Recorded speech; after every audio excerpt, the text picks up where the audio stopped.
el átomo. Desde los tiempos de la antigua Grecia ya se pensaba que todas las cosas existentes, incluidas las personas, estábamos compuestas de otras más simples. Por mucho tiempo se creyó que esas cosas simples, llamadas elementos, que componían todo el cosmos, eran el fuego, el aire, la tierra y el agua. Sin embargo, cerca del año 400 a.C., el filósofo y polímata griego Demócrito de Abdera, planteó una idea que hasta día de hoy es revolucionaria. Los verdaderos cuerpos elementales no son ni el fuego ni el aire, ni la tierra ni el agua, sino unas partículas infinitamente diminutas a las que llamó átomos, que en griego significa indivisible. Por mucho tiempo las ideas de Demócrito se desestimaron. No obstante, sus ideas fueron rescatadas a principios del siglo XIX por los físicos, que, gracias a los avances de la química experimental, le dieron bases físicas sólidas a esta teoría. Modelos atómicos. Modelo de Dalton, 1803. El primero en replantear las ideas de Demócrito fue el químico británico John Dalton, que estableció que toda la materia estaba compuesta por minúsculas partículas indivisibles llamadas átomos. Dalton también habló de la existencia de los elementos, distintas clases de átomos que se diferencian unos de otros por su peso, teniendo cada elemento propiedades distintas a las de los otros, y siendo todos los átomos del mismo elemento idénticos. Además de nombrar y darles símbolos a algunos de los que se conocían en aquella época. Aunque Dalton tuvo mucha más visibilidad que Demócrito en su época, debido a la falta de tecnología avanzada este modelo no pudo avanzar mucho más. Modelo de Thomson, 1904.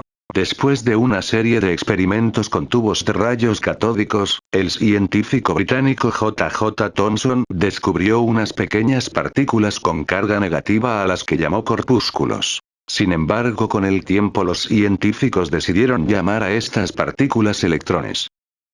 Al realizar una serie de cálculos, Thomson dedujo que estos corpúsculos venían del interior de los átomos de los electrodos del tubo. Por lo que terminó descubriendo que el átomo, pese a su nombre, es, de hecho, divisible.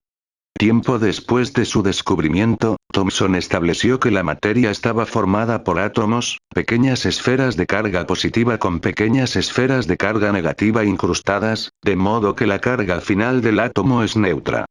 Años después de descubrir el electrón y plantear un nuevo modelo atómico, Thomson fue el primero en descubrir que un elemento, el neón, tenía isótopos. Además de demostrar que el átomo del elemento hidrógeno tiene un solo electrón. Sin duda un gran científico.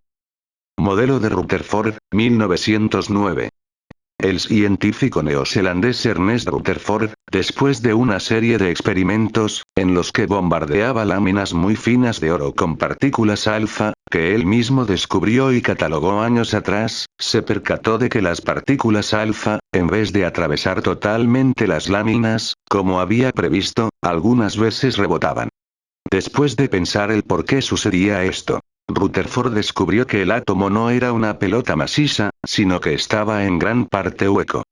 Poco después Rutherford presentó un nuevo modelo atómico, en el que explicaba que la mayor parte de la masa del átomo se concentraba en el centro, en una pequeña pero densa región de carga positiva a la que llamó núcleo, donde se agrupaban una serie de partículas de carga positiva, que años más tarde fueron llamadas protones.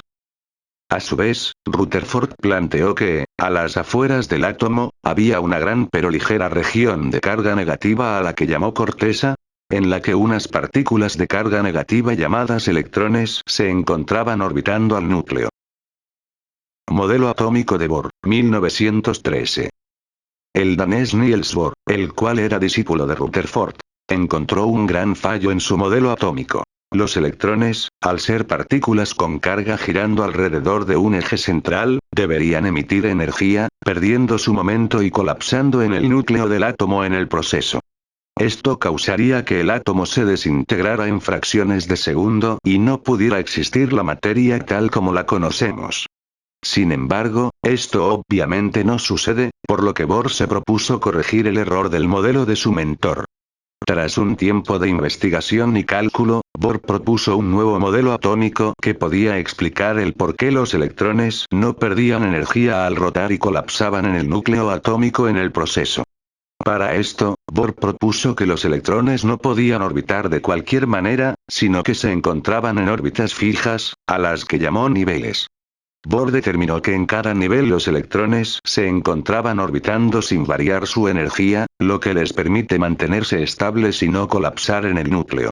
Sin embargo, Bohr planteó que los electrones podían saltar entre distintos niveles, alejándose del núcleo si absorben energía, en forma de fotones, luz. O acercándose al núcleo si pierden energía, al emitir fotones. Este modelo, además de resolver el problema del colapso en el núcleo, logró explicar también el por qué la materia tiene color, y cómo la configuración electrónica de los átomos influye directamente en el color que reflejan. Aunque este modelo logró predecir con precisión la interacción lumínica del átomo de hidrógeno, fue necesario hacer ciertas modificaciones para que pudiera predecir con precisión las interacciones lumínicas de otros átomos más complejos. Descubrimiento del neutrón y modelo Bohr-Chadwick. En el año 1932, el científico inglés James Chadwick se encontraba realizando un experimento en el que bombardeaba muestras de berilio con partículas alfa. Cuando se percató de algo muy extraño. Al ser golpeado, el berilio emitía una especie de radiación muy extraña, de carga neutra y extremadamente penetrante. Al principio se pensaba que esta radiación era rayos gamma de muy alta energía, pero Chadwick no estaba contento con esta explicación. Por lo que decidió realizar un segundo experimento. Colocó unas láminas de parafina justo por donde debería pasar esta radiación. De tratarse de rayos gamma luz, no debería pasarle nada especial a la parafina. Pero cuando la radiación chocó con la lámina pasó algo muy distinto. La parafina disparaba protones a una velocidad increíble. Al analizar lo ocurrido, Chadwick concluyó que no podía tratarse de rayos gamma. Ya que, al no tener masa, estos no podrían golpear a los protones y moverlos con tal rapidez. Por lo que llegó a dos posibles conclusiones. O bien se aceptaba la no conservación del momento en las colisiones, o se aceptaba que la radiación se trataba en realidad de partículas. Como la primera hipótesis contradecía las leyes de la física, se confirmó la segunda. Pronto se descubrió que esta partícula tenía casi la misma masa del protón, y en ese momento todo encajó. Esa nueva partícula era la pieza que faltaba para que el núcleo atómico tuviera sentido, esa partícula era la que permitía que los núcleos atómicos no se despedazaran por la carga positiva de los protones, esa partícula era la que explicaba por qué el núcleo del helio tenía 2 protones pero tenía número másico 4, esa partícula era el neutrón. Y formaba parte del núcleo atómico. Chadwick, al conocer la importancia de su descubrimiento, corrió a publicarlo. Sin embargo, a diferencia de sus antecesores, este no creó un modelo atómico nuevo, sino que decidió añadir el neutrón al modelo de Bohr. Ya que el neutrón, pese a ser desconocido, ya había sido predicho y nombrado por Bohr y Rutherford años atrás. Modelos actuales. Con el descubrimiento de Chadwick, el rompecabezas estaba completo. Gracias a las contribuciones de todos estos físicos, tenemos una percepción muy concreta de lo que es el átomo. Hoy sabemos que el átomo, a pesar de su nombre, está compuesto por 3 partículas fundamentales, denominadas subatómicas, cuyas distintas combinaciones, cantidades y proporciones, dan lugar a los 118 elementos conocidos de la tabla periódica.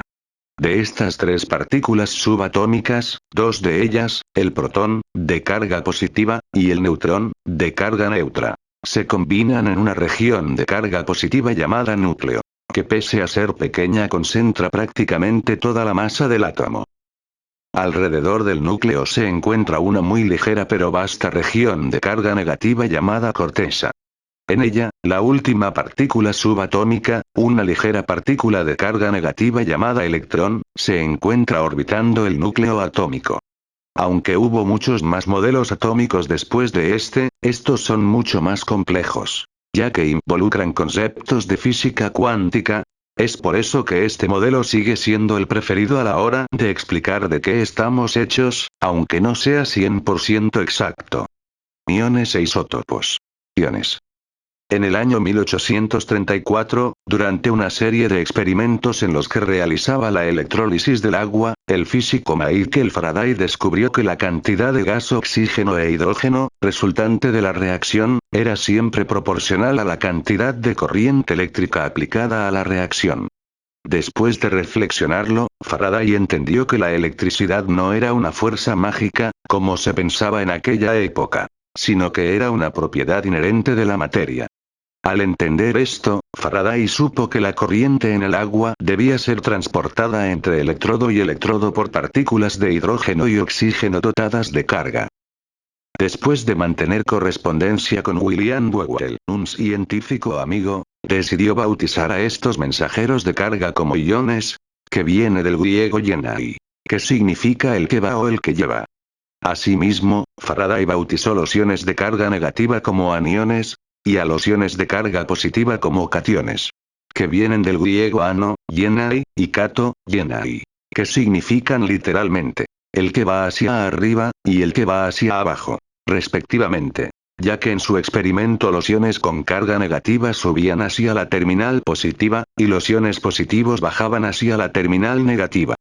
Por último, Faraday rebautizó las terminales positiva y negativa como ánodo y cátodo, respectivamente, haciendo referencia al ion que viajaba hacia cada terminal. Aunque no tenía ni idea de que era un electrón o un átomo, Faraday sentó las bases de la electroquímica moderna. Actualmente, podemos definir a los iones como átomos de un mismo elemento, que no tienen carga eléctrica neutra, ya sea porque ganaron o perdieron electrones. A los átomos que perdieron electrones, y por ende ganaron carga positiva, se les denomina cationes. Y a los átomos que ganaron electrones, y por ende carga negativa, se les denomina aniones. Los átomos que son iones siempre se señalan colocando el signo de su carga, seguido del número de electrones que ganó o perdió. Excepto si solo ganó o perdió uno, en ese caso solo se pone el signo. Isótopos. Los isótopos son átomos del mismo elemento que tienen distinto número de neutrones, dándole un número másico distinto, y por ende, distintas propiedades físicas. Para nombrar a los isótopos de un elemento, se indica su nombre seguido de su número másico. Como mencionamos antes, la existencia de isótopos de neón ya había sido observada por el científico J. J. Thomson. Sin embargo, fue Frederick Soddy quien, en 1913, predijo la existencia de los isótopos y los bautizó, junto a Margaret Todd. Soddy los llamó isótopos, que viene del griego iso igual, y topos lugar, ya que los isótopos de un elemento, pese a tener números másicos distintos, ocupan el mismo lugar en la tabla periódica. Conclusión. Es increíble ver dónde empezó todo, y a la vez hasta dónde hemos llegado. Demócrito, pese a no tener un microscopio, ni tener ni idea de qué es un electrón, terminó sentando las bases de una propuesta extremadamente adelantada a su época.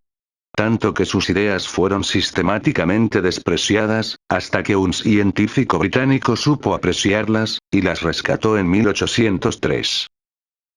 A veces siento que olvidamos la importancia de comprender de qué estamos hechos y el mundo en el que vivimos.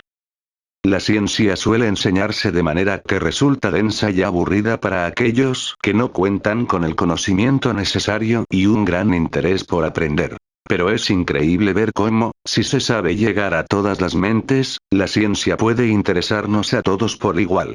Al realizar este video, hemos aprendido cómo, al conocer de qué estamos hechos, podemos comprendernos mejor a nosotros mismos y al mundo que nos rodea, así como la importancia de nunca dejar de preguntarnos cosas nuevas, porque como dijo Keith Johnson, la ciencia no se trata del por qué, sino del por qué no. Los átomos han pasado por muchos cambios de identidad. Pasaron de ser un grupo de distintas formas geométricas a esferas macizas.